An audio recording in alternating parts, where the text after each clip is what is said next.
ये पुर्जी देख रहे हैं ना, ये 20 ईयर ओल्ड फीमेल ओपीडी में आई थी।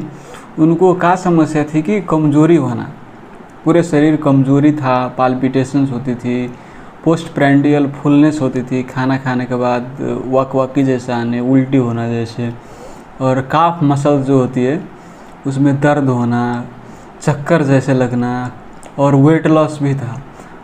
हर weight was like 35 kg, she was 22 year female. तो ये सब लक्षण आप देखेंगे तो आपके दिमाग में क्या क्या डिफरेंशियल्स बनता है। मुझे लगा अब वेट लॉस है तो माल एब्जॉर्प्शन सिंड्रोम सब है कि मैंने हिस्ट्री लिया, वैसी कोई डायरिया सब नहीं थी।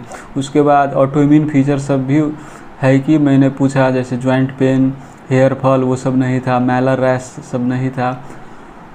उसके बाद मैंने कुछ इन्वेस्टिगेशन किया, जैसे RBS शुगर देखा मैंने, क्योंकि टाइप 1 डायबिटीज़ मेलाइटिस में भी ऐसी पिक्चर आ सकती है। तो मैंने शुगर देखा, शुगर नॉर्मल था, हाइपरथायराइडिज्म की वजह से भी हो सकती है, तो TFT भी नॉर्मल था।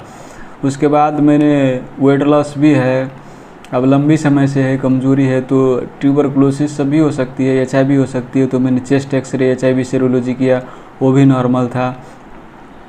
उसके बाद मुझे लगा था कि अब एड्रिनल इनसफिशिएंसी भी से भी हो सकती है, क्रोनिक एड्रिनल इनसफिशिएंसी, जिसमें कोर्टिसोल, अल्डोस्टेरोन और सेक्स एस्ट्रॉइड की डिफिशिएंसी होती है, वो सबसे भी हो सकती है। तो इसलिए मैंने RFT भी किया उसमें सोडियम पोटेशियम देखने के लिए, तो सोडियम पोटेशियम भी नॉर्मल था, यूरिया क्रिएटिनिन नॉर्मल था। हमारे यहाँ भी कोर्टिसोल नहीं होती है, तो ATM कोर्टिसोल जो करते हैं वो मैंने नहीं किया। तो आपको क्या लगता है अब इतने सुनने के बाद, क्या ये स्टील एड्रिनल इनसफिशिएंसी हो सकती है, chronic adrenal insufficiency, sodium potassium normal है? हो सकती है, सोडियम पोटेशियम नॉर्मल भी रहते हैं कुछ कुछ मरीज में, और जब ATM कोर्टिसोल करते हैं तो कम आता है। कितने मरीज में, 2-3 मरीज में मैंने ऐसा भी देखा है। तो एड्रिनल इनसफिशिएंसी की वजह से भी हो सकती है।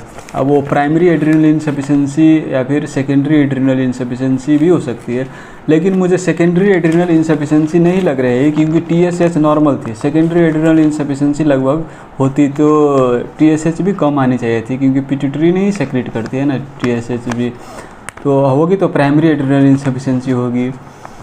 तो क्या 8 AM कोर्टिसोल नॉर्मल आएगा तो क्या हम रूल आउट कर सकते हैं एड्रिनल इनसफिशिएंसी? नहीं।